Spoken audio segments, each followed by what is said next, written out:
जय हिंद साथियों, आज हम आपका क्लास लेकर आए हैं केमिस्ट्री का। और इसमें देखेंगे हम बीपीएससी के पीवाईक्यू क्वेश्चन जो आपका 64वें बीपीएससी से लेकर 69वें बीपीएससी तक पूछे हुए प्रश्न है। यानी केमिस्ट्री में आपका जो 64वें बीपीएससी से लेकर 69वें बीपीएससी में जितने भी प्रश्न पूछा है केमिस्ट्री से, इन सभी प्रश्नों को हम हल करेंगे। और ये आपका जो साइंस का हम सीरीज स्टार्ट किए हैं, इसमें आपका साइंस के पहले आज हम केमिस्ट्री देखेंगे, कल बायो का क्लास देखेंगे, उसके अगले क्लास में हम फिजिक्स से पूछे हुए सभी प्रश्न को हल करेंगे। यानी आपका देखिए, हाल ही में हम आपका यानी बीपीएससी के पीवाईक्यू का एक सीरीज स्टार्ट किए हैं, जिसमें आपका बीपीएससी में जितने भी प्रश्न आपका पूछा गया है उसमें सभी प्रश्नों को हम सब्जेक्ट वाइज आपको हल करवाने वाले हैं। इससे पहले आप देखे होंगे बिहार स्पेशल का भी हम क्लास करवा चुके हैं, जो आपका 64वीं से लेकर 69वीं बीपीएससी में जितने भी आपका बिहार स्पेशल क्वेश्चन पूछा गया उसको हम हल कर चुके हैं। आज हम केमिस्ट्री का क्लास देखेंगे। तो इसी तरह से आपका हम रेगुलर करके आपका एग्ज़ाम से पहले आपको हम पूरे बीपीएससी के पीवाईक्यू क्वेश्चन को हम आपको हल करवा देंगे। तो चलिए हम आज का क्लास स्टार्ट करते हैं। ये आपका केमिस्ट्री क्लास है, ठीक है।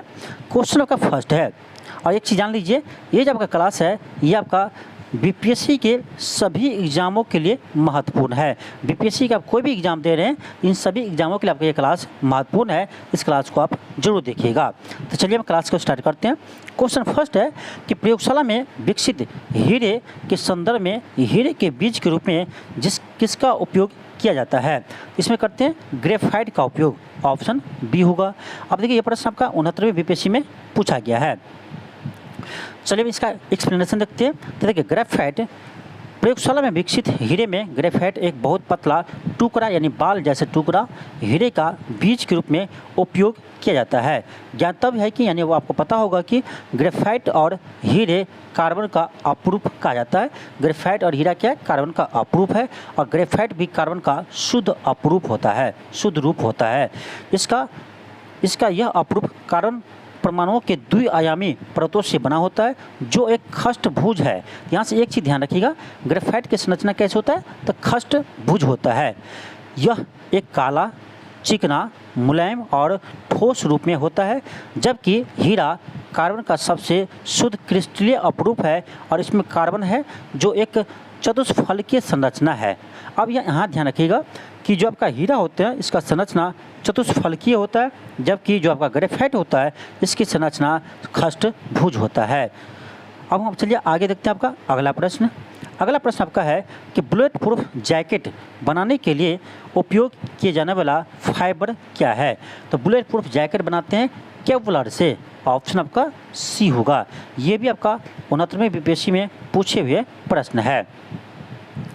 देखिए, केवलर बुलेट प्रूफ जैकेट बनाने के लिए उपयोग किया जाने वाला फाइबर केवलर होता है। केवलर अपने प्रभाव प्रतिरोध, उच्च शक्ति और कम वजन के कारण हाथ की बंदूकों में उपयोग की जाने वाली गोलियों से सुरक्षा कवच के रूप में सबसे अधिक उपयोग की जाने वाली सामग्री है। इसका गुण अन्य सामग्रियों की तुलना में बुलेट प्रूफ जैकेट में उपयोग किए जाने के लिए आदर्श सामग्री बनाता है। तो याद रखिएगा, बुलेट प्रूफ जैकेट में केवलर का प्रयोग किया जाता है। आगे हम बढ़ते हैं। अगला प्रश्न आपका है कि HMX का पूर्ण रूप क्या है। HMX का फुल फॉर्म क्या होता है। इसका फुल फॉर्म होता है आपका हाई मेल्टिंग एक्सप्लोसिव, ऑप्शन आपका यानी केवल 1 होगा। किस में है? तो ऑप्शन बी में है, केवल 1। इसका आंसर बी हो जाएगा। आगे हम बढ़ते हैं। क्वेश्चन आपका है, क्वेश्चन नेक्स्ट आपका है कि बिलियन या विलायक, बिलियन मतलब इसका इंग्लिश क्या होता है? तो इसका इंग्लिश होता है सॉल्यूशन, ठीक है, सॉल्यूशन। बिलियन यानी सॉल्यूशन, विलायक मतलब सॉल्वेंट, सॉल्वेंट। बिलियन यानी सॉल्यूशन या सॉल्वेंट में के प्रति इकाई आयतन या प्रति इकाई द्रव्यमान में उपस्थित विलेय मतलब सॉल्यूट, ठीक है, क्या? सॉल्यूट की मात्रा को रासायनिक रूप में किस नाम से जाना जाता है। यानी प्रश्न ये आपका है कि किसी भी सॉल्यूशन या सॉल्वेंट में उपस्थित सॉल्यूट की मात्रा को हम क्या कहते हैं, तो उसे हम कहते हैं यानी कंसंट्रेशन ऑफ सॉल्यूशन कहते हैं, यानी विलयन की सांद्रता कहते हैं। ऑप्शन आपका सी होगा। और यह प्रश्न आपका 69वें बीपीएससी में पूछा गया है। और ये जो प्रश्न है ये कहाँ से आया है, तो आप एनसीईआरटी पढ़िएगा क्लास 10th का, इसमें आपका सेम टू सेम एनसीईआरटी में आपका ये लाइन दिया हुआ है। ये आपका सेम टू सेम आपका ये लाइन दिया हुआ है, जैसे आपका ये वर्ड लिखा है सेम टू सेम वर्ड आपको एनसीईआरटी में मिल जाएगा। तो ये आपका एनसीईआरटी आपको साइंस के लिए कोई भी चीज़ नहीं पढ़ना है एनसीईआरटी के अलावा। एनसीईआरटी पढ़िए और बीपीएससी के पीवाईक्यू क्वेश्चन को हल कीजिए, आपका साइंस यहीं से मजबूत हो जाएगा। तो हम एनसीईआरटी का आपका एक सीरीज स्टार्ट किए थे जिसमें हम लोग फिजिक्स का पहले क्लास देखे थे आपका इलेक्ट्रिक करंट, ठीक है, उसको हम आगे कंटिन्यू करेंगे। लेकिन आप लोग क्लास नहीं देख रहे हैं साइंस का, इसीलिए आपको आगे कंटिन्यू नहीं कर पाए, क्योंकि आप लोग जब पढ़ेंगे नहीं तो हम पढ़ाएंगे कैसे, ठीक है। तो यदि आपको साइंस को मजबूत करना है इसका एक ही तरीका है एनसीईआरटी को पढ़ना। एनसीईआरटी को पढ़िए, लाइन बाय लाइन इसको अंडरलाइन कीजिए, जो इंपॉर्टेंट पॉइंट है इसको कॉपी में नोट कीजिए, वहीं से आपका साइंस का प्रश्न बनेगा। बाकी कोई भी बुक पढ़ लीजिए आपको साइंस का प्रश्न नहीं बनेगा, कोई न कोई प्रश्न आपका छूट ही जाएगा। तो इन साइंस के लिए एक ही मात्र आपका स्रोत है एनसीईआरटी। तो आपका हम क्लास कंटिन्यू फिर करेंगे, आप उसको देखिएगा तो आपको हम पूरे एनसीईआरटी का सभी साइंस का आपको चैप्टर को हम कवर करवा देंगे। आपको हम साइंस का एक एक न्यूमेरिकल क्वेश्चन को भी हल करते हैं, ये आपको पता होना चाहिए। तो साइंस वाला सीरीज जाकर देखिए, वहाँ भी आपका प्रश्न यानी बनता है। अब देखिए यहाँ इसका कुछ सोल्यूशन देख लेते हैं। देखिए विलयन के प्रति इकाई आयतन अर्थात प्रति इकाई द्रव्यमान में उपस्थित विलय की मात्रा को रसायन में विलयन की सांद्रता कहते हैं। विलयन की सांद्रता दो प्रकार की होती है। जिस विलयन में विलय की मात्रा कम होती है उसे तनु विलयन कहते हैं। अब यहाँ देखिए क्या कर रहा है, विलय की मात्रा, विलय मतलब सॉल्यूट, सॉल्यूट की मात्रा कम होती है उसे क्या कहते हैं, उसे तनु विलयन कहते हैं। यानी जिस सॉल्यूशन में सॉल्यूट कम होता है उसे हम कहते हैं तनु विलयन, जबकि जिस विलयन में विलय की मात्रा यानी सॉल्यूट की मात्रा, जिस सॉल्यूशन में सॉल्यूट की मात्रा अधिक होती है उसे हम कहते हैं सांद्रित विलयन कहते हैं। फिर आप ये तो पढ़े होंगे C बराबर m/v। आगे हम बढ़ते हैं। आपका अगला प्रश्न है आपका है कि मेडिकल केमिस्ट्री में दवाओं का वर्गीकरण किस आधार पर सबसे अधिक उपयोगी है। देखिए दवाओं का वर्गीकरण जो है ये आपका रासायनिक संरचना, आणविक लक्ष्य, औषधि प्रभाव, ये सभी के आधार पर किया जाता है। लेकिन प्रश्न आपका ये है करा कि दवाओं का वर्गीकरण किस आधार पर सबसे अधिक उपयोगी है, सबसे अधिक उपयोगी किस आधार पर है। तो आपको एक ही प्रश्न ऑप्शन आपको चुनना है, तो ये आपको हो जाएगा आणविक लक्ष्य। आणविक लक्ष्य ये आपका सबसे अधिक उपयोगी है। चलिए इसका एक्सप्लेनेशन देख लेते हैं। रासायनिक विज्ञान में जिन दवाओं का वर्गीकरण का आधार आणविक लक्ष्य पर आधारित होता है वे दवाएं सबसे अधिक उपयोगी होती है। नेक्स्ट आपका है कि निम्नलिखित में से कौन सा प्रतिक्रिया की दर को धीमी करता है। तो विषमांगी उत्प्रेरक, समांगी उत्प्रेरक और उत्प्रेरक वर्धक, ये जो तीनों है ये आपका किसी भी प्रतिक्रिया यानी रिएक्शन को धीमी नहीं करता, ये बढ़ाता है। इसके दर को क्या करते हैं, बढ़ा देते हैं, ठीक है। तो इसका आंसर होगा आपका ऑप्शन डी, इनमें से कोई नहीं, उपरोक्त में से कोई नहीं, क्योंकि विषमांगी उत्प्रेरक, समांगी उत्प्रेरक और उत्प्रेरक वर्धक ये सभी क्या करते हैं, तो प्रतिक्रिया यानी रिएक्शन की दर को बढ़ा देते हैं, घटाते नहीं है। तो क्वेश्चन ये कराते हैं कि कौन सा प्रतिक्रिया की दर को धीमी करता है यानी घटा देता है, इसमें क्या होगा आंसर, इनमें से कोई नहीं। चलिए हम इसका एक्सप्लेनेशन देख लेते हैं। इसका आंसर डी होगा, इनमें से कोई नहीं। विषमांगी उत्प्रेरक में हानिकारक उत्पादन उत्प्रेरक के भौतिक अवस्था विभिन्न रूप के कारण विद्यमान होते हैं, जबकि समांगी उत्प्रेरक में पदार्थ की उपस्थिति से अभिक्रिया में भाग नहीं लेता है और यह केवल क्रिया की गति को प्रभावित करता है। फिर आपका है कि वह पदार्थ जो स्वयं उत्प्रेरक का कार्य नहीं करता है लेकिन अपनी उपस्थिति से उत्प्रेरक की उत्प्रेरणा शक्ति को बढ़ा देते हैं उसे हम उत्प्रेरक वर्धक कहते हैं। फिर आपका अतः विषमांगी उत्प्रेरक, समांगी उत्प्रेरक और उत्प्रेरक वर्धक अपनी प्रतिक्रिया की दर को बढ़ा देती है, ना कि धीमी करते हैं। यानी यहाँ से एक चीज़ समझ में आया कि विषमांगी उत्प्रेरक, समांगी उत्प्रेरक और उत्प्रेरक वर्धक ये सभी प्रतिक्रिया की दर को बढ़ाते हैं, ना कि घटाते हैं। तो इसके लिए इसका आंसर क्या होगा, इनमें से कोई नहीं होगा। इस प्रश्न में आपको मैच करना है सूची 1 को सूची 2 के साथ। अब देखिए सूची 1 में आपका ए में क्या है, मेजेंटा है। तो मेजेंटा जो कलर बनता है आपका ये लाल और नीला से बनता है, तो आपका ए का क्या होगा, ए का आपका 2 हो जाएगा। फिर आपका टील, तो टील का क्या होगा, टील आपका बनता है नीला हरा सफ़ेद से। फिर आपका है मोब्र, इसका हो जाएगा आपका 4, नीला लाल सफ़ेद हो जाएगा। फिर आपका सियान, इसका आपका हो जाएगा हरा और लाल, यानी आपका इसका आंसर क्या होगा, ऑप्शन डी होगा 2 3 4 1, 2 3 4 और ऑप्शन आपका डी हो जाएगा। आगे हम बढ़ते हैं, यहाँ आपको दिया ही गया है। देखिए मेजेंटा किससे बनता है, लाल और नीला से। टील बनता है नीला हरा सफ़ेद से। मरो बनते हैं आपका नीला लाल सफ़ेद से। और सियान बनता है आपका हरा और नीला से। अगला प्रश्न आपका है, क्वेश्चन आपका है कि कुछ धातु ऑक्साइड अम्ल और क्षार के साथ अभिक्रिया कर नमक और पानी बनाते हैं, उन्हें उभयधर्मी ऑक्साइड कहते हैं। उभयधर्मी ऑक्साइड का उदाहरण क्या है, उभयधर्मी ऑक्साइड का उदाहरण क्या है। इसका हो जाएगा आपका Al2O3 और ZNO, Al2O3 और ZNO, यानी आपका ऑप्शन नंबर बी होगा Al2O3 ZNO। अब देखिए ये जो प्रश्न आपका है ये भी आपका सेम टू सेम NCERT का प्रश्न है। क्लास 10th का आप NCERT पढ़िए, इसमें आपको सेम टू सेम ये आपको लाइन मिल जाएगा। ये क्लास 10th का आपका NCERT का प्रश्न है और सेम टू सेम प्रश्न है, वैसे ही आपको लिखा हुआ है आपका NCERT में भी। ठीक है, चलिए इसका हम एक्सप्लेनेशन देखते हैं। कुछ धात्विक ऑक्साइड अम्ल और क्षार के साथ अभिक्रिया करके लवण और जल बनाते हैं, उसे हम उभयधर्मी ऑक्साइड कहते हैं। जैसे Al2O3 ZNO है। उभयधर्मी ऑक्साइड अम्लीय और क्षारीय दोनों प्रकृति के रूप में होते हैं। यह ऑक्साइड अम्ल और क्षार प्रतिक्रिया कर लवण और जल बनाते हैं। यहाँ पर देख सकते हैं Al2O3 HCl के साथ अभिक्रिया करते हैं, तो आपका यानी Al2O3 HCl के साथ अभिक्रिया करते हैं तो आपका बनाता है ZnCl2 प्लस H2O बनाते हैं। ठीक है, अब आगे बढ़ते हैं। आपका क्वेश्चन नेक्स्ट है, क्वेश्चन अगर आपका कि कौन सी गैस अपने ग्रीन हाउस प्रभाव से ग्लोबल वार्मिंग में योगदान करती है।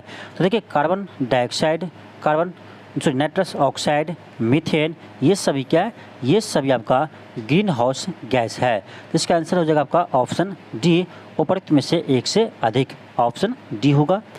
अब चलिए इसका एक्सप्लेनेशन देख लेते हैं। करेंगे ग्रीन हाउस गैस से ग्लोबल वार्मिंग में योगदान करने वाली विभिन्न गैस है। ये आपका है carbon dioxide, methane, nitrous oxide और फ्लोरेंट गैस और आपका जल वाष्प, ये सभी आपका ग्रीन हाउस गैस है। नेक्स्ट आपका है क्वेश्चन आपका है कि अम्ल धातु कार्बोनेट से अभिक्रिया कर कौन सी गैस मुक्त करते हैं, तो CO2 गैस मुक्त करते हैं। अब ये भी प्रश्न आपका NCERT का है, आप अम्ल क्षार लवण का क्लास 10th का चैप्टर पढ़िए, इसमें आपका ये मिल जाएगा। तो सभी प्रश्न आपका NCERT का ही है, आपको साइंस के लिए केवल NCERT पढ़ना है। ठीक है, अब देखिए इसमें अम्ल धातु कार्बोनेट से अभिक्रिया कर CO2 गैस मुक्त करते हैं।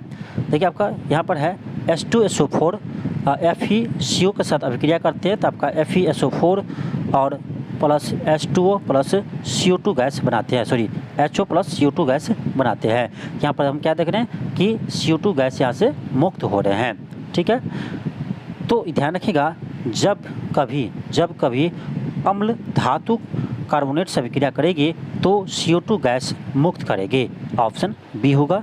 फिर आपका अगला प्रश्न आपका है, ये आपका प्रश्न देखिए HCOOH,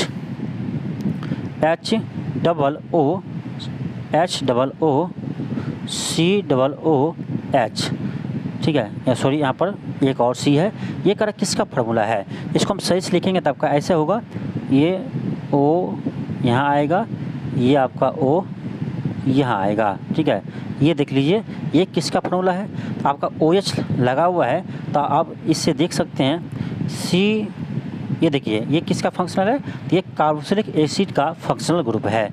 इसका नाम है आपका यानी ऑक्जेलिक अम्ल, किसका सूत्र है, ऑक्जेलिक अम्ल का सूत्र है। ठीक है, ध्यान रखिएगा ये आपका ऑक्जेलिक अम्ल का सूत्र है, ऑप्शन आपका बी होगा। अब देखिए ये भी आपका प्रश्न जो है ये भी आपका एनसीईआरटी का प्रश्न है, ठीक है। ये आप अम्ल क्षार वाला चैप्टर पढ़िएगा क्लास 10th का, तो वहीं से आपका ये प्रश्न पूछा गया है, ठीक है। ऑक्जेलिक अम्ल एक प्रबल अम्ल है, डाई कार्बोक्सिलिक एसिड है, डाई कार्बोक्सिलिक एसिड है। अभी आपको हम इसका फिगर बताए थे कि ये इसका स्ट्रक्चर है, ठीक है, ये इसका स्ट्रक्चर है। आप देख सकते हैं, देखिए ये जो आपका है, एक सेकेंड, ये जो है एक कार्बोक्सिलिक एसिड है, ये दूसरा कार्बोक्सिलिक एसिड है, तो दो है, इसलिए आपका इसका नाम है डाई कार्बोक्सिलिक एसिड, ठीक है। इसका नाम क्या है, रासायनिक नाम डाई कार्बोक्सिलिक एसिड है। इस अम्ल का उपयोग व्यापक रूप से सफाई करने, कपड़े में दाग छुड़ाने और लोहे पर से जंग हटाने के लिए किया जाता है। ऑक्जेलिक अम्ल का रासायनिक सूत्र क्या है? ऑक्जेलिक अम्ल का रासायनिक सूत्र क्या है? यहाँ थोड़ा सा मिस्टेक हो गया है, ठीक है, इसको आप सही कर लीजिएगा। अभी हम लोग देखिए इसका आपका देखे थे HOOCH, ठीक है। इसमें कितना कार्बन है? तो 2 कार्बन है। कितना हाइड्रोजन है? तो हाइड्रोजन भी आपका 2 ही है। ऑक्सीजन कितना है? तो 4 है।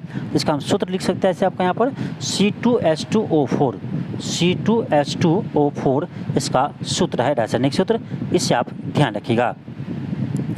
यह अम्ल कार्बोनेट से ऑक्सीकरण के द्वारा निर्मित होता है, ठीक है, इसे भी ध्यान रखिएगा। अब हम चलिए आगे बढ़ते हैं। आगे आपका है कि आपको 3 प्रश्नावली दी गई है, उसमें से एक में अशुद्ध जल और अन्य 2 में, एक में अम्लीय विलयन और दूसरे में क्षारीय विलयन।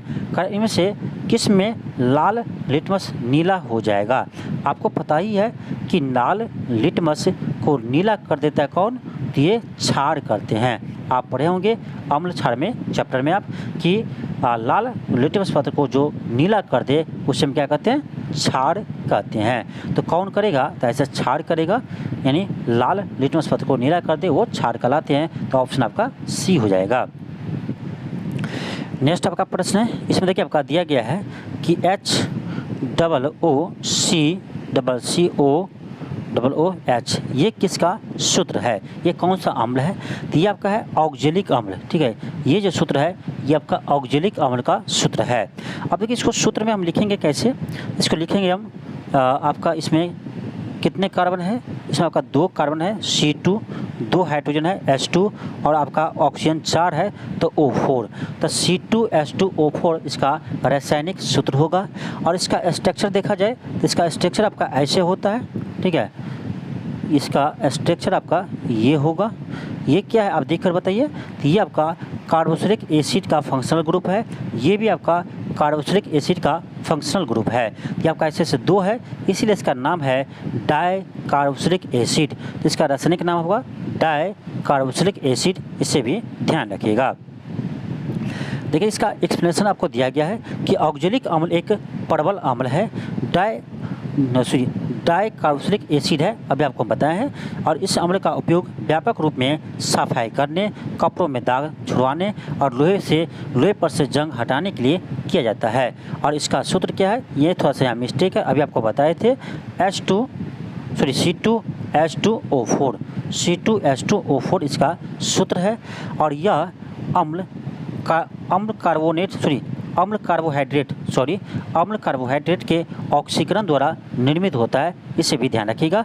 और ये जो आपका प्रश्न है ये भी आपका क्लास 10th का एनसीईआरटी का क्वेश्चन है, ठीक है। क्लास 10th में आपका ये एनसीईआरटी में सेम टू सेम पॉइंट आपको मिल जाएंगे। तो साइंस के लिए आपको कुछ नहीं करना, एनसीईआरटी पढ़िए, सिर्फ सारा प्रश्न आपको बन जाएगा।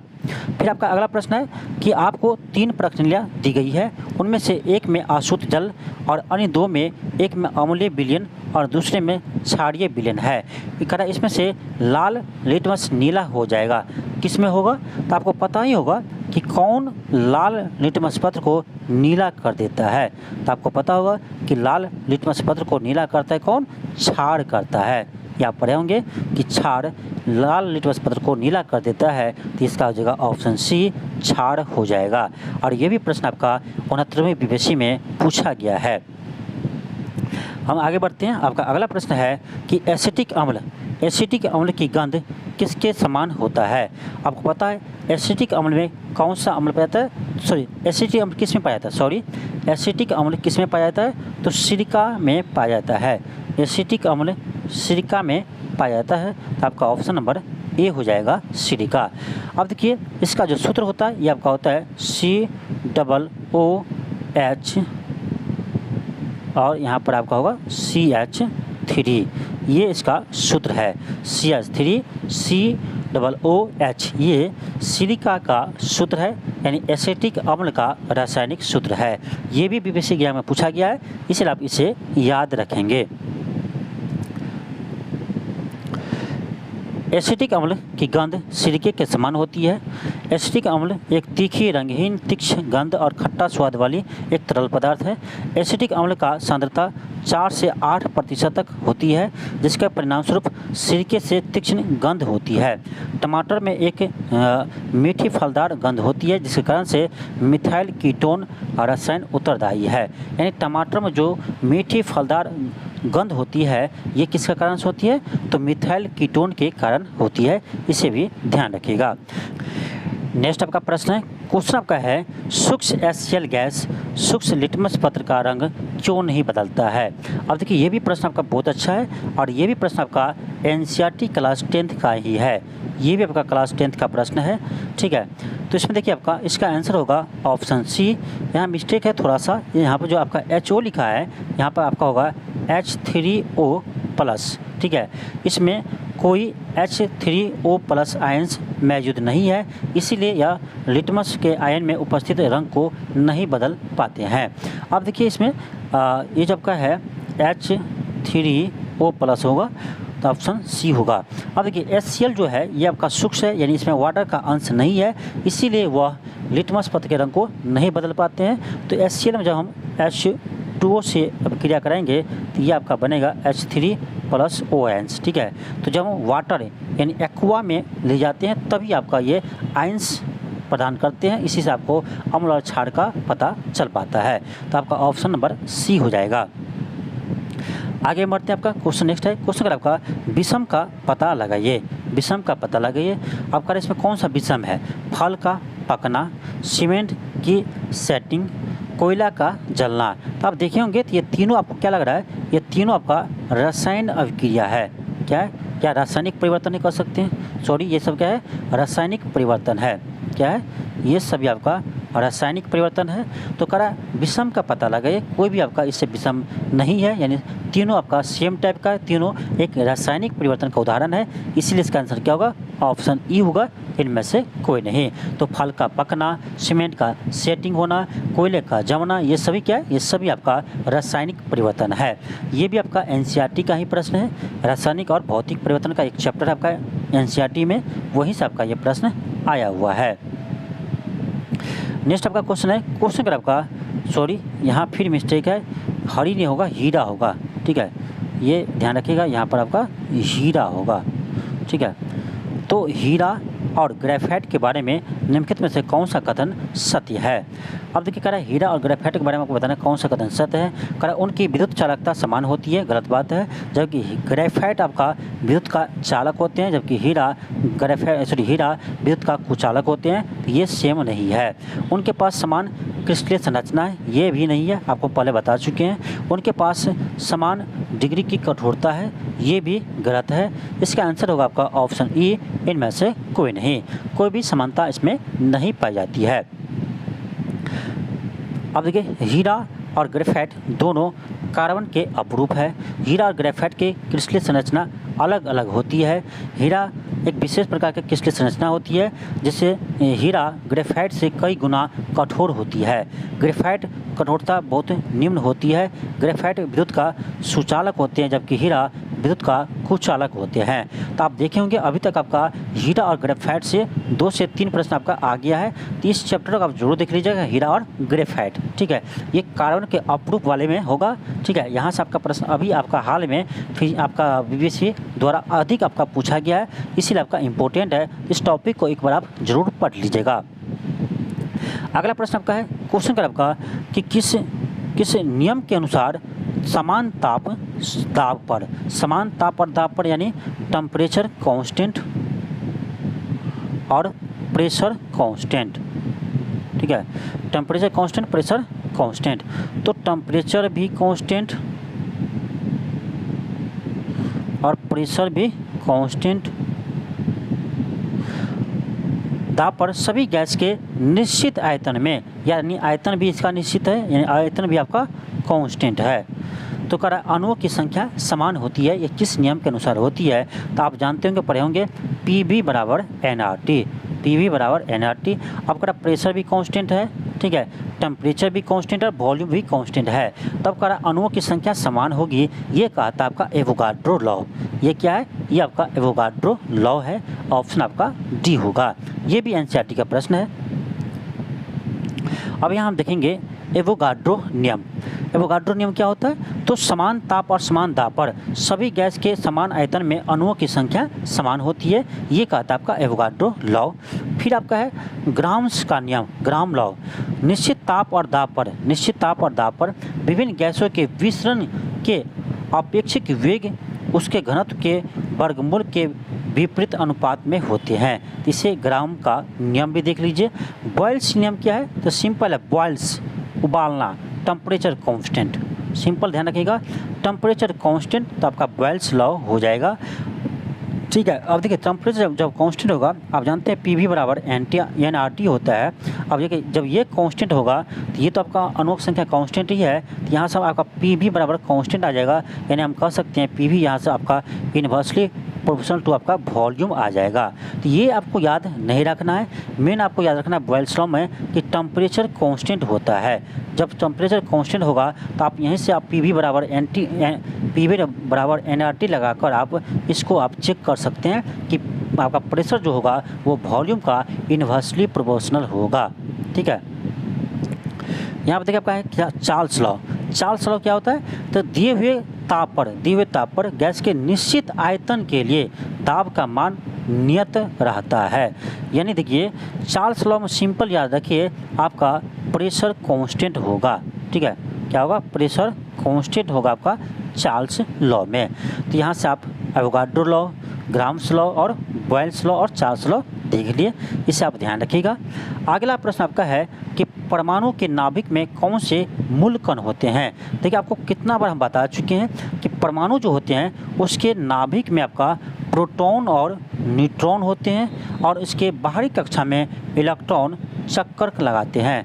प्रोटॉन और न्यूट्रॉन आपका यानी इसके नाभिक में होते हैं और बाहरी कक्षा में आपका इलेक्ट्रॉन चक्कर लगाते हैं। तो कह रहा परमाणु के नाभिक के मूल कौन कौन है? तो नाभिक में क्या रहता है? प्रोटॉन और न्यूट्रॉन रहता है। तो इसका आंसर क्या होगा?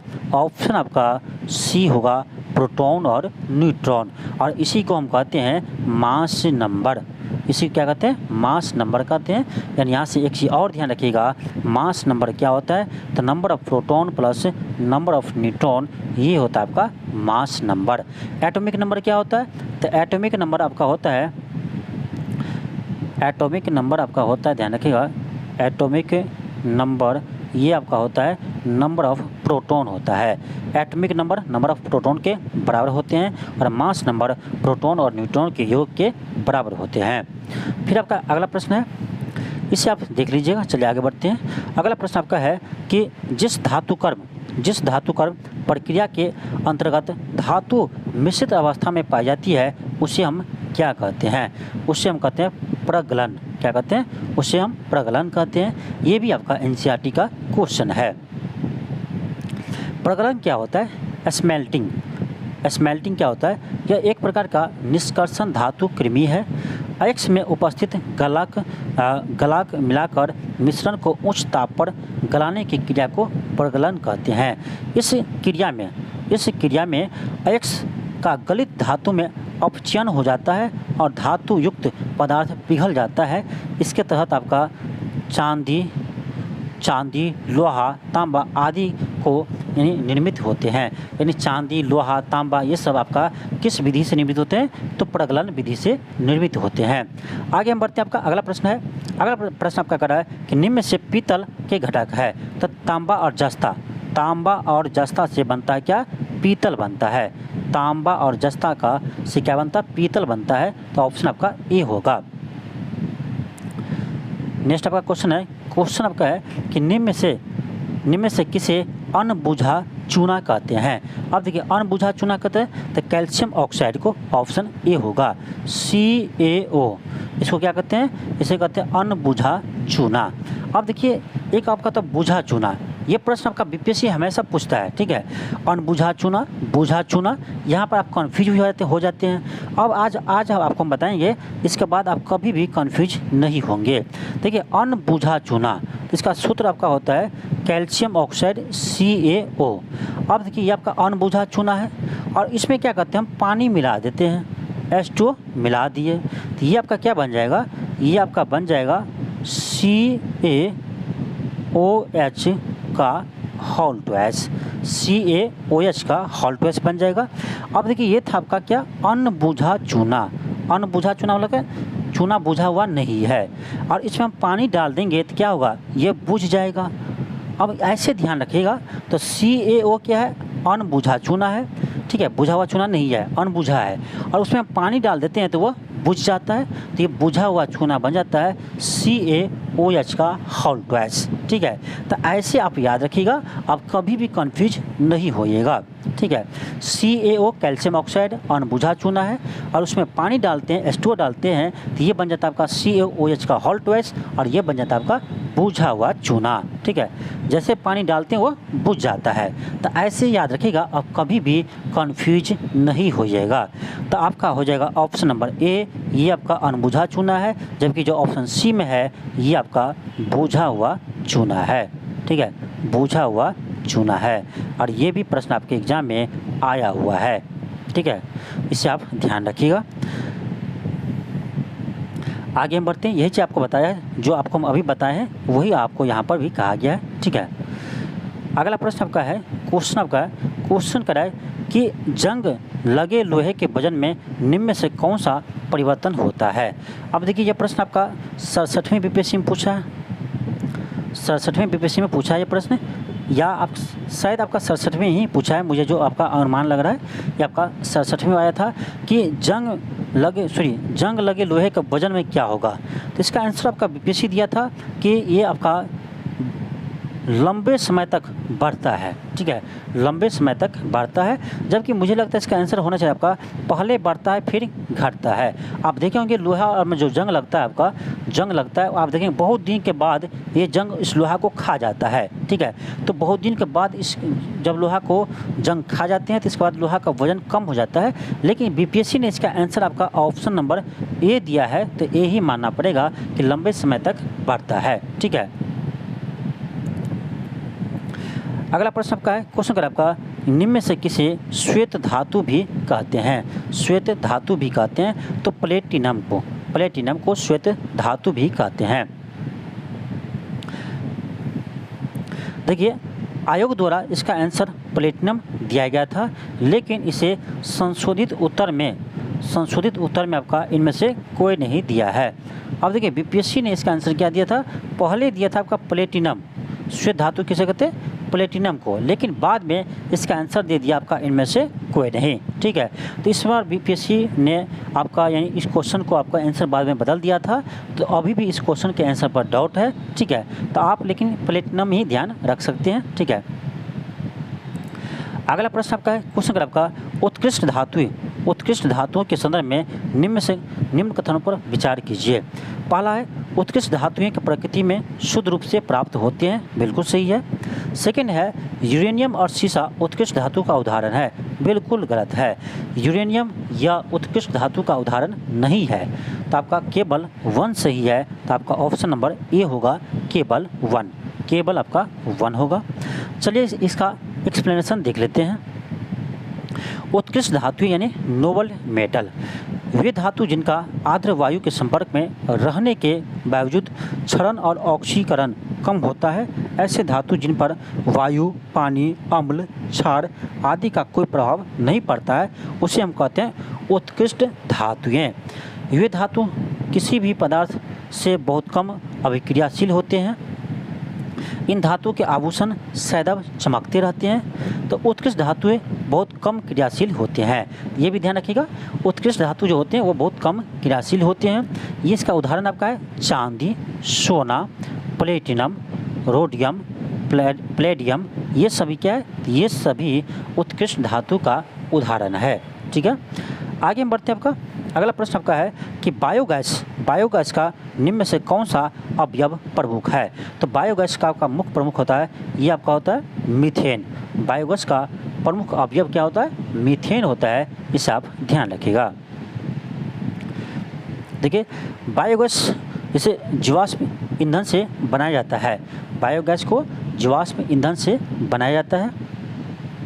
इसमें देखिए कौन कौन से गैस पाए जाते हैं। बायोगैस में आपका मीथेन सबसे अधिक होता है, 50 से 75% होता है। फिर आपका कार्बन डाइऑक्साइड होता है, ठीक है, 25 से %। नाइट्रोजन आपका होता है 0 से 10%, और हाइड्रोजन होता है आपका 0 से 1%, और हाइड्रोजन सल्फाइड होता है 0 से 3%। ठीक है, लेकिन मेनली आपका होता है मीथेन। तो ध्यान रखिएगा बायोगैस का प्रमुख घटक आपका मीथेन ही होता है। अगला प्रश्न आपका है, क्वेश्चन का आपका कि निम्न में से किस रासायनिक के कारण पटाखे फूटने से चमकदार लाल रंग दिखाई देता है। तो ये होता है आपका स्ट्रोंशियम के उपस्थिति के कारण। ऑप्शन आपका ए होगा, स्ट्रोंशियम के उपस्थिति के कारण से पटाखे फूटने पर चमकदार लाल रंग दिखाई देते हैं। आगे बढ़ते हैं। आपका स्ट्रोंशियम लवण आतिशबाजी को लाल रंग प्रदान करते हैं। आतिशबाजी के मिश्रण के स्थिर करने के लिए स्ट्रोंशियम यौगिक भी महत्वपूर्ण है। पटाखे में हरे रंग की रोशनी निकालने के लिए उसमें बेरियम नाइट्रेट का इस्तेमाल करते हैं। अब यहाँ पर ध्यान रखिएगा, लाल रंग प्राप्त करने के लिए स्ट्रोंशियम का उपयोग करते हैं, जबकि हरे रंग के लिए बेरियम नाइट्रेट का इस्तेमाल करते हैं। इससे भी ध्यान रखिएगा। सोडियम आतिशबाजी के लिए सुनहरा और पीला रंग प्रदान करते हैं। अगला प्रश्न आपका है, क्वेश्चन आपका कि निम्नलिखित में से कौन सा विकल्प गलत है। चलिए पढ़ते हैं। ऑप्शन ए है कि नाभिक के अंदर प्रोटॉन और इलेक्ट्रॉन की उपस्थिति के कारण परमाणु विद्युत रूप से उदासीन होता है। क्या आपका लग रहा है सही है गलत है? ये ही आपका गलत है। क्यों गलत है? क्योंकि ये कह रहा नाभिक के अंदर प्रोटॉन और इलेक्ट्रॉन उपस्थित होते हैं, ये गलत है। प्रोटॉन तो होता है नाभिक के अंदर, लेकिन इलेक्ट्रॉन नाभिक के अंदर नहीं होता है। अभी आपको हम कुछ देर पहले बताए थे कि नाभिक के अंदर आपका प्रोटॉन और न्यूट्रॉन होता है, और इलेक्ट्रॉन आपका बाहरी कक्षा में चक्कर लगाते हैं। तो क्वेश्चन में करता आपका ऑप्शन ए में कि नाभिक के अंदर प्रोटॉन और इलेक्ट्रॉन होते हैं, तो इलेक्ट्रॉन नहीं होते हैं, न्यूट्रॉन होते हैं। प्रोटॉन और न्यूट्रॉन होते हैं। तो आपका ऑप्शन नंबर ए ही गलत है। तो ऑप्शन ए ही हो जाएगा, क्योंकि यही कह रहा था आपका कौन सा विकल्प गलत है। तो ऑप्शन ए गलत है। बाकी बी में देखिए इलेक्ट्रॉन ऋण आवेशित होते हैं, इसका द्रव्यमान नगण्य होता है, बिल्कुल सही है। परमाणु संख्या एक तत्व के परमाणु में उपस्थित प्रोटॉन की संख्या होती है, ये भी सही है। समस्थानिक परमाणुओं के रूप में चिकित्सा क्षेत्र में कार्बन डेटिंग आदि का प्रयोग करते हैं, ये भी सही है। तो केवल आपका ऑप्शन ए गलत है, और गलत पूछ रहा था, तो ऑप्शन आपका ए होगा। अगला प्रश्न आपका है,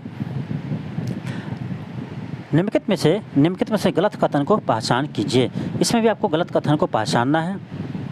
ए में है कपास गर्मियों में कपड़े के रूप में उपयोग करने के लिए उपयुक्त है, क्योंकि यह गर्मी में नमी को अवशोषित करता है, ये तो आपका सही है। सीडी बनाने के लिए पॉलीकार्बोनेट का उपयोग होता है, ये भी सही है। एक्रिक को कृत्रिम रेशा भी कहते हैं, ये गलत है। ऑप्शन सी आपका गलत है। ऑप्शन सी ही इसका आंसर हो जाएगा। चलिए हम इसका एक्सप्लेनेशन देखते हैं। एक्रिलिक एक कृत्रिम तंतु है जो ऊन जैसे दिखता है, जिसे कृत्रिम ऊन भी कहते हैं। ठीक है, कृत्रिम ऊन कहते हैं, जबकि यहाँ पर क्या कराता है क्वेश्चन में, इसे कृत्रिम रेशा भी कहते हैं, इसलिए ये गलत था। इसे हम क्या कहते हैं, कृत्रिम ऊन भी कहते हैं। ठीक है, ध्यान रखिएगा, कृत्रिम ऊन कहते हैं। आगे हम बढ़ते हैं। आपका क्वेश्चन नेक्स्ट है। क्वेश्चन देखिए आपका फिर आ गया ग्रेफाइट और हीरा से संबंधित प्रश्न। ठीक है, क्वेश्चन करा है ग्रेफाइट और हीरे के बारे में निम्नलिखित में से कौन सा कथन सत्य है। यानी बीपीएससी ने अपने क्वेश्चन को ही रिपीट कर दिया है। अब सेम प्रश्न आपका पहले आया था और वही प्रश्न आपका फिर आया है। ठीक है, ए में है उनके पास एक जैसे क्रिस्टलीय संरचना है, ये आपका गलत है। सेकेंड है उनकी कठोरता समान है, ये भी गलत है। थर्ड है उनकी विद्युत चालकता समान है, ये भी गलत है। और कह रहा है वे समान रासायनिक अभिक्रिया से गुजरते हैं, वे समान रासायनिक प्रतिक्रिया से गुजरते हैं। ये आपका सही होगा, ऑप्शन डी आपका सही है। ठीक है, तो सेम प्रश्न है आपका, क्वेश्चन देखिए बीपीएससी रिपीट किया है, इसीलिए हम आपको सबसे पहले बीपीएससी का क्वेश्चन बैंक हल करवा रहे हैं। ठीक है, हीरा और ग्रेफाइट दोनों कार्बन के अपरूप है, इसलिए समान रासायनिक गुण रखते हैं।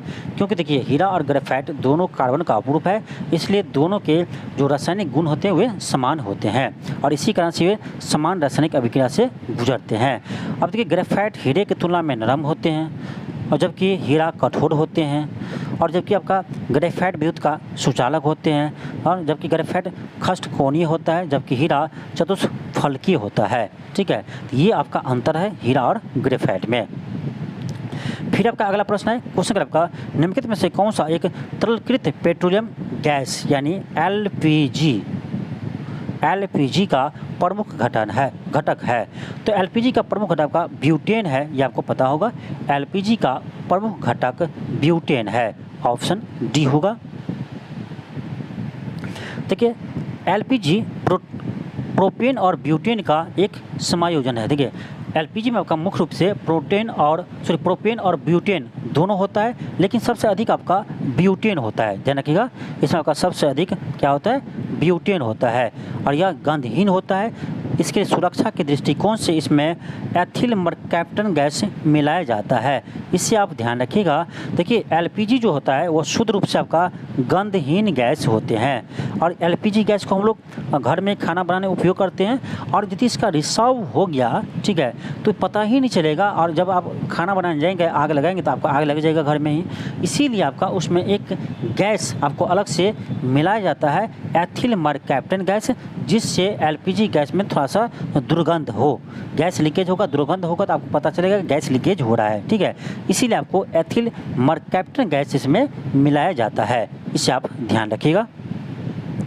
आगे बढ़ते आपका अगला प्रश्न है कि एक नाभिक की द्रव्यमान संख्या क्या होते हैं। आपको पहले बता चुके हैं कि किसी भी आपका एटम के परमाणु नाभिक में आपका क्या होते हैं, प्रोटॉन और न्यूट्रॉन होते हैं। प्रोटॉन और न्यूट्रॉन होते हैं, और इलेक्ट्रॉन आपका बाहरी कक्षा में चक्कर लगाते हैं। तो जो नाभिक में आपका प्रोटॉन और न्यूट्रॉन है उसी को बोलते हैं हम मास नंबर।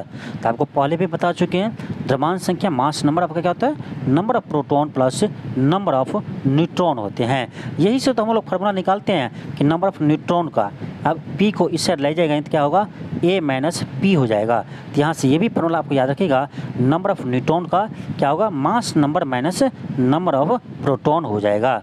तो इसका आंसर क्या होगा, मास नंबर का, तो number of proton plus number of neutron होगा। यानी आपका ऑप्शन देखा जाए तो न्यूट्रॉन और प्रोटॉन के कुल द्रव्यमान नहीं, कुल संख्या होगा, ऑप्शन ए होगा। न्यूट्रॉन और प्रोटॉन संख्याओं का योग होते हैं, ऑप्शन आपका ए होगा, इसे आप ध्यान रखना।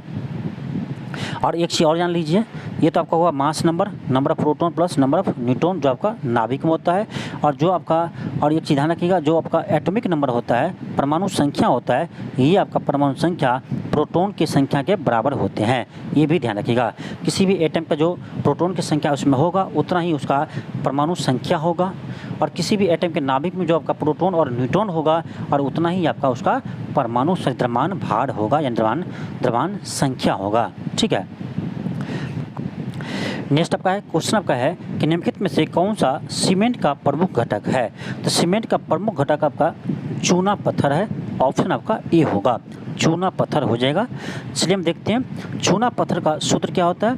तो याद रखिएगा, इसका सूत्र होता है CaCO3, और ये सीमेंट में आपका लगभग 60 से 65% होता है।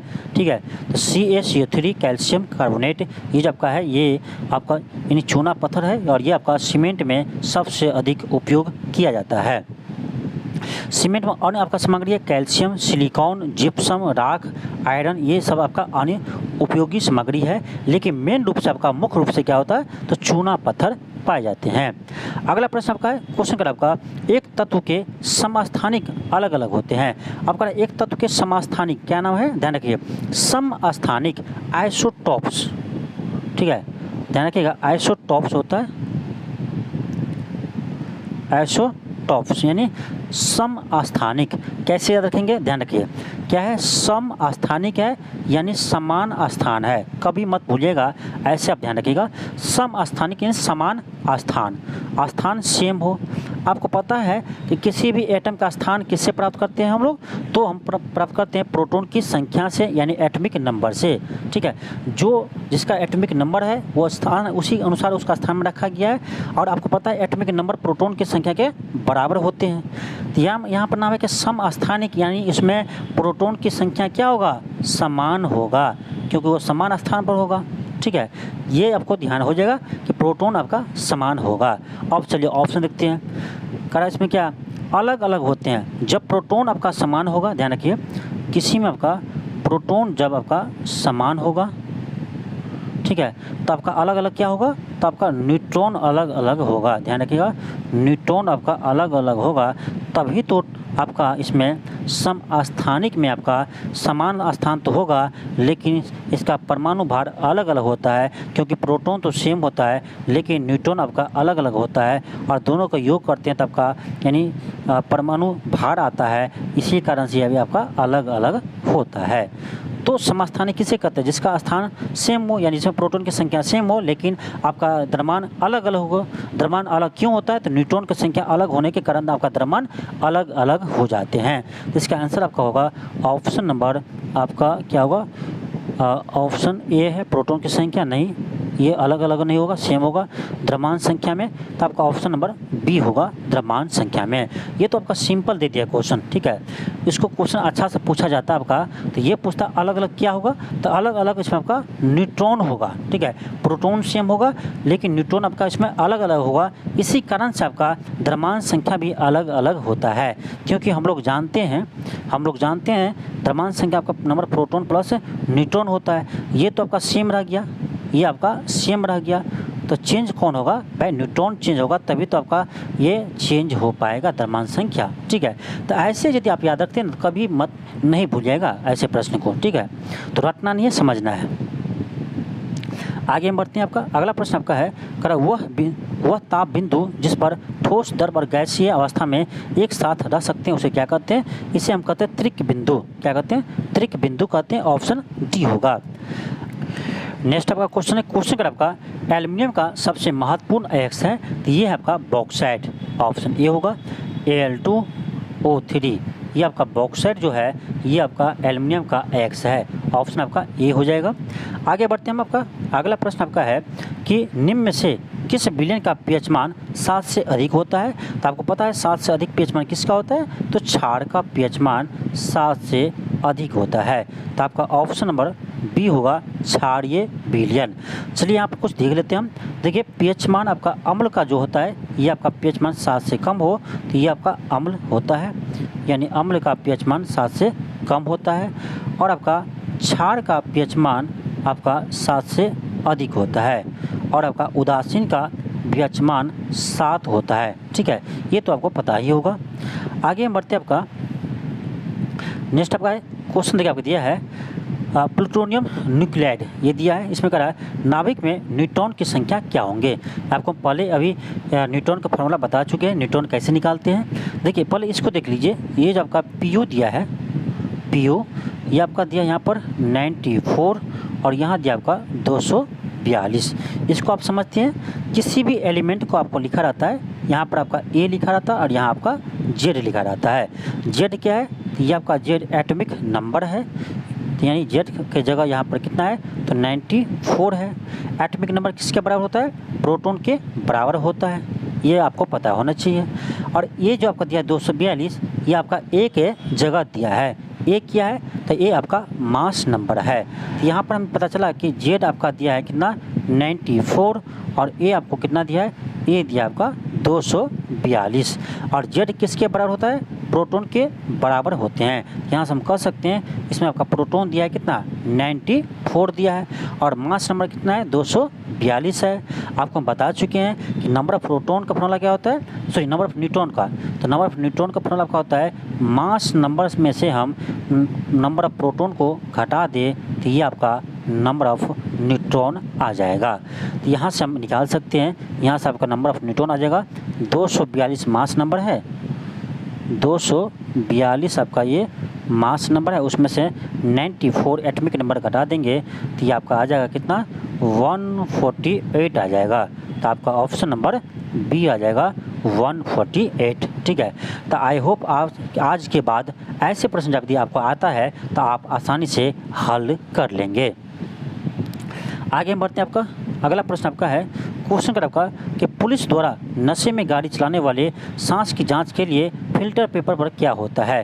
तो ये तो आपका पोटेशियम डाइक्रोमेट सल्फ्यूरिक अम्ल, ऑप्शन ए होगा। पोटेशियम डाइक्रोमेट सल्फ्यूरिक अम्ल का उपयोग किया जाता है, ऑप्शन ए होगा। आगे बढ़ते आपका क्वेश्चन है कि चूने का पानी किसके द्वारा धुधिया होता है। तो ये आपका CO2 के द्वारा धुधिया होता है, ऑप्शन बी होगा। ये सभी प्रश्न आपका NCERT का ही प्रश्न है, ये भी आपका क्लास 10th का NCERT का क्वेश्चन है। फिर हम आगे बढ़ते हैं। आपका यहाँ चलिए देख लेते हैं आपका कि चूना का पानी कैल्शियम हाइड्रोक्साइड की प्रतिक्रिया कार्बन डाइऑक्साइड से होने पर कैल्शियम कार्बोनेट नामक एक अघुलनशील ठोस बनाता है, जिसके कारण चूने का पानी धुधिया हो जाता है। अगला प्रश्न आपका है कि पेट्रोल और डीजल के अधूरे जलने से उत्पन्न होता है। तो ये आपको पता होगा कार्बन मोनोऑक्साइड। कार्बन मोनोऑक्साइड यानी CO ये जो है ये आपका पेट्रोल और डीजल के अधूरे जलने से उत्पन्न होते हैं, ऑप्शन डी होगा। आगे हम बढ़ते हैं। आपका क्वेश्चन नेक्स्ट है क्वेश्चन का आपका एक घोल का pH मान 3 से 6 बदलता है तो करा H+ आयंस की सांद्रता क्या होगी। आपको पता होगा कि pH मान का फॉर्मूला क्या होता है, ये आपको पता है -log ऑफ H+ आयंस, और यहाँ से आप H+ आयन का भी फॉर्मूला जानते होंगे, ये आपका होता है 10 के पावर -pH। 10 के पावर -pH होता है H+ आयन का फार्मूला, इससे आप ध्यान रखिएगा। ठीक है, आज के बाद लॉग का फार्मूला भी pH का फार्मूला ध्यान रखिएगा।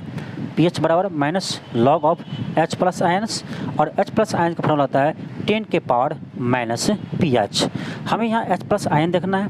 ठीक है, कब देखना है, जब आपका pH 3 हो। जब pH 3 हो उस समय आपका H+ आयन कितना होगा, तो 10 के पावर -pH होता है तो -3 होगा।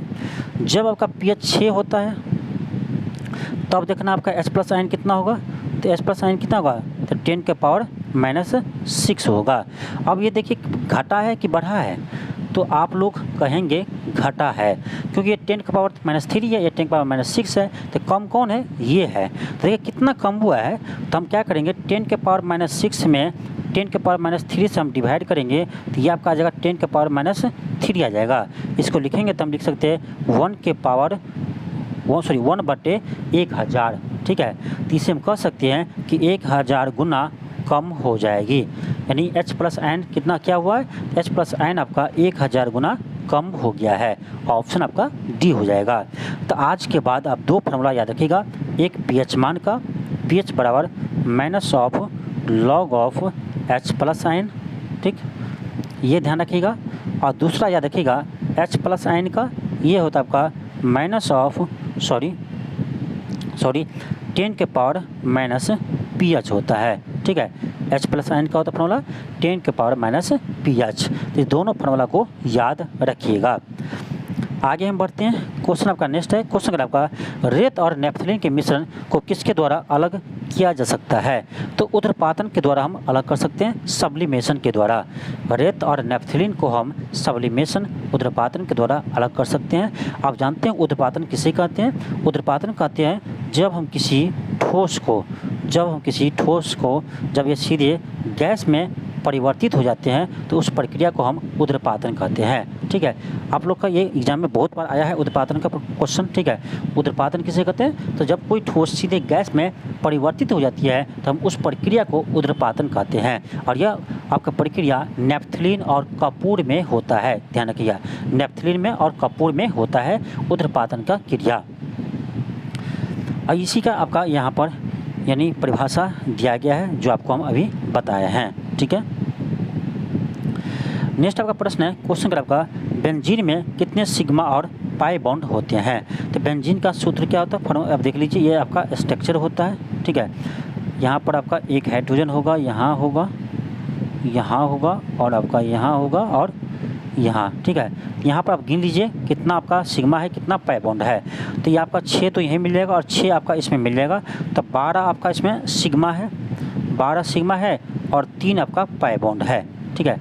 ये आपका पाई बॉन्ड, डबल बॉन्ड को पाई बॉन्ड कहते हैं। तो डबल बॉन्ड 3 गो है और सिंगल बॉन्ड आपका 12 गो है। इसमें आपका 12 गो सिग्मा है, 3 गो पाई है, तो ऑप्शन नंबर क्या होगा, सी होगा, ठीक है। 12 सिग्मा 3 पाई बॉन्ड है बेंजीन में, तो ऑप्शन सी होगा। आगे बढ़ते हैं, आपका क्वेश्चन है, क्वेश्चन का आपका कि यूरिया में उपस्थित होने वाला तत्व है। तो यूरिया का सूत्र क्या होता है, यूरिया का सूत्र आपका होता है CONH2 और इधर भी आपका होता है NH2 होता है, यानी सही से लिखा जाए तो आपका हो जाएगा NH2CO NH2 होता है। ये होता है आपका यूरिया का सूत्र। इसमें क्या क्या है, इसमें आपका है नाइट्रोजन है, कार्बन है, हाइड्रोजन है, नाइट्रोजन है, ऑक्सीजन है, तो ऑप्शन नंबर डी हो जाएगा। इसमें आपका ये कार्बन है, नाइट्रोजन है, हाइड्रोजन है, ऑक्सीजन है, तो ऑप्शन डी हो जाएगा। आगे हम बढ़ते हैं, आपका क्वेश्चन नेक्स्ट है, क्वेश्चन का आपका नीलम यानी रूबी का रासायनिक सूत्र क्या है। तो ये आपका है Al2O3, ऑप्शन आपका ए होगा, Al2O3 है, ऑप्शन आपका ए होगा। देखिए तो यहाँ से थोड़ा सा मिस्टेक हो गया था टाइपिंग में, ध्यान रखिएगा। यहाँ पर जो आपका यहाँ दिया है Al नहीं लिखा हुआ है, तो Al2O3 होता है, इसे आप ध्यान रखिएगा, ऑप्शन ए होगा। नीलम का रासायनिक फॉर्मूला आपका एल्यूमिनियम ऑक्साइड होता है, Al2O3 होता है। नाइट्रस ऑक्साइड N2O और लाफिंग गैस है, आपको पता ही होगा N2O क्या है, N2O एक लाफिंग गैस है। आगे बढ़ते आपका क्वेश्चन है, क्वेश्चन आपका पेट्रोल की गुणवत्ता को व्यक्त किया जाता है। तो पेट्रोल की गुणवत्ता को हम ऑक्टेन संख्या से व्यक्त करते हैं, ऑप्शन बी होगा। अगला प्रश्न आपका है, क्वेश्चन आपका निम्न से किसका गलनांक उच्च होता है। इसमें देखा जाए तो सबसे अधिक गलनांक आपका बोरॉन का हो जाएगा, ऑप्शन नंबर ए होगा। बोरॉन का आपका गलनांक सबसे अधिक है, उससे कम आपका एल्युमिनियम का है, सिलिकॉन का है, सबसे अधिक बोरॉन का, उससे कम एल्युमिनियम का, उससे कम लोहा का, उससे कम एल्युमिनियम का। तो ये क्रम आपका है गलनांक का, ठीक है, मेल्टिंग पॉइंट का। फिर प्रश्न आपका है कि एंटीबायोटिक दवा का उदाहरण है। तो आपको पता है पेनिसिलिन क्या है, एंटीबायोटिक दवा है, ऑप्शन नंबर डी होगा। और ये आपका पहला आपका एंटीबायोटिक दवा है और पेनिसिलिन का निर्माण अलेक्जेंडर फ्लेमिंग के द्वारा 1929 ईस्वी में एक एंटीबायोटिक दवा के रूप में किया गया था। नेक्स्ट आपका है CNG का प्रमुख घटक क्या है। तो मीथेन है, CNG का प्रमुख घटक क्या है, प्रमुख घटक CNG का भी आपका मीथेन है। नेक्स्ट आपका प्रश्न है, क्वेश्चन आपका कि अम्ल वर्षा का घटक क्या है। तो अम्ल वर्षा का घटक आपका होता है HNO3 और H2SO4, यानी HNO3 और H2SO4 ये दोनों आपका अम्ल वर्षा का प्रमुख घटक है, ठीक है।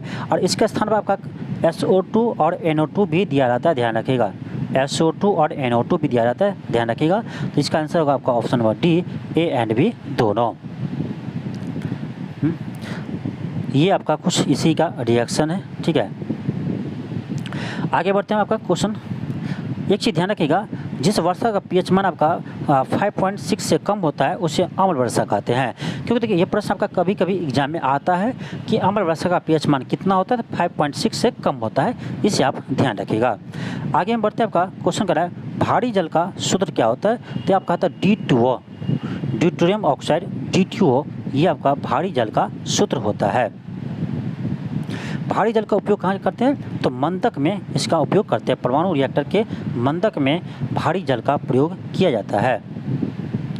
क्वेश्चन आपका है कि पानी का pH मान कितना होता है। तो शुद्ध पानी का pH मान आपका 7 होता है, ऑप्शन आपका बी होगा, क्योंकि यह उदासीन होता है। आगे बढ़ते आपका क्वेश्चन कर रहा है कि वर्ष 2019 में रसायन क्षेत्र में किसके विकसित के लिए नोबेल पुरस्कार दिया गया था। तो लिथियम आयरन बैटरी के विकसित के लिए दिया गया था, ऑप्शन नंबर सी होगा। हालांकि आपका करंट अफेयर का यह प्रश्न है, लेकिन फिर भी आप याद रख सकते हैं। नेक्स्ट आपका है प्राकृतिक रबर किसका बहुलक है। तो प्राकृतिक रबर यह आइसोप्रीन का बहुलक है, ऑप्शन ए होगा। रबर आइसोप्रीन का एक प्राकृतिक बहुलक है। नियोप्रीन इथोकॉन संश्लेषित रबर का उदाहरण है। रबर को सल्फर के साथ मिलाकर गर्म करने की क्रिया को वर्गीकरण कहते हैं। इससे भी ध्यान रखिएगा, रबर को जब हम सल्फर के साथ गर्म करते हैं तो इस क्रिया को हम वर्गीकरण कहते हैं। इसे आप ध्यान रखिएगा। चलिए हम आगे बढ़ते हैं। आपका क्वेश्चन है, क्वेश्चन अगर आपका पानी की टंकी में को फंगी को नष्ट करने के लिए इस्तेमाल किए जाने वाले रसायन कौन सा है? तो ये आपका है zinc sulphate, option number B होगा। सॉरी, इसका होगा कॉपर सल्फेट। क्या होगा? कॉपर सल्फेट होगा, ऑप्शन डी होगा। पानी की टंकी में फंगी को नष्ट करने के लिए इस्तेमाल किए जाने वाले रसायन कौन सा है? तो ये आपका है कॉपर सल्फेट, ऑप्शन डी होगा। कॉपर सल्फेट सूत्र क्या होता है? CuSO4 होता है। ठीक है, आगे हम बढ़ते हैं। आपका क्वेश्चन नेक्स्ट है, क्वेश्चन अगर आपका निम्नलिखित में से कौन सा क्लोरोफिल का घटक नहीं है? तो कैल्शियम क्लोरोफिल का घटक नहीं होता है, ऑप्शन आपका ए होगा। जबकि क्लोरोफिल का मुख्य घटक आपका मैग्नीशियम होता है, इसे भी ध्यान रखिएगा। मुख्य घटक पूछा जाए तो मैग्नीशियम होगा। क्लोरोफिल क्लोरोप्लास्ट में उपस्थित हरे रंग का वर्णक है जो प्रकाश संश्लेषण क्रिया के लिए द्वारा भोजन बनाता है। अब कह रहा है कि इस प्रक्रिया में कार्बन, ऑक्सीजन, नाइट्रोजन, मैग्नीशियम जल का मिश्रण उपयोगी होता है। हालांकि मैग्नीशियम क्लोरोफिल का मुख्य घटक होता है। आपको बताएं कि मैग्नीशियम क्लोरोफिल का मुख्य घटक होता है और इसमें कैल्शियम नहीं होता है। तो ये था आपका लास्ट प्रश्न। तो यानी आपका यहाँ पर केमिस्ट्री के प्रश्न समाप्त हो गया। यानी आज के क्लास में हम लोग देखे हैं आपका ये 64वीं बीपीएससी से लेकर 69वीं बीपीएससी में आपका जितने भी केमिस्ट्री के प्रश्न पूछा गया था सभी को हम लोग हल करके देखे हैं। और इसी तरह से आपका आगे भी सीरीज आपका जारी रहेगा। हम ठान लिए हैं कि आपको हम इसी तरह से आपका सॉल्यूशन के साथ आपके बीपीएससी के सभी विषय का PYQ क्वेश्चन को हल करवाना है तो करवाना है। ठीक है, इस सीरीज को हम कभी भी आपको यानी ख़त्म नहीं करेंगे जब तक आपका ये पूरे क्वेश्चन बैंक आपका हल नहीं हो जाता है। और आप लोग क्लास को ज़रूर देखिए और वीडियो को ज़रूर शेयर कीजिए, इससे हमें एनर्जी मिलता है और इससे ही पढ़ाने में मोटिवेट होते हैं। ठीक है, आप लोग जितना क्लास को शेयर कीजिएगा उतना हमें पढ़ाने में अच्छा लगेगा और उतना हमें पढ़ाने में आपको अच्छे से हम पढ़ा पाएंगे। ठीक है, तो हम ठान लिए ऐसे आपका पूरे जो बीपीएससी का आपका क्वेश्चन पेपर है उससे आपको हल करवाना है तो करवाना है। सभी विषय का करवाएंगे, एक सब्जेक्ट ने सभी विषय को करवाएंगे। आज आपका केमिस्ट्री खत्म हुआ, कल आपको हम फिजिक्स करवाएंगे, उसके आगे आपका बायो करवाएंगे और उसी तरह से आपका बिहार स्पेशल का भी आपका सीरीज चल रहा है। ठीक है, जो आपका बीपीएससी का PYQ है ये आपका बिहार स्पेशल का भी हम स्टार्ट कर दिए हैं, तो ये भी आपको चलेगा और इधर ये आपका साइंस का चलेगा। ठीक है, आपको कह दिए हम आपको पूरे घटना चक्र को आपको करवा देना है तो करवा देना है। ठीक है, ये सभी प्रश्न आपका घटना चक्र में मिल जाएगा क्योंकि वो प्रश्न आपका यही सा है। ठीक है, जो बीपीएससी पूछा है वो किसी बुक में देखिए तो प्रश्न आपको मिल जाएगा। तो सभी को आपको हल करवाएंगे, लेकिन इसके लिए आपको इस वीडियो को अधिक से अधिक शेयर करना होगा और चैनल पर आप नए हैं तो चैनल को जरूर सब्सक्राइब कर लीजिए। चलिए मिलते हैं नेक्स्ट क्लास में। थैंक यू, धन्यवाद।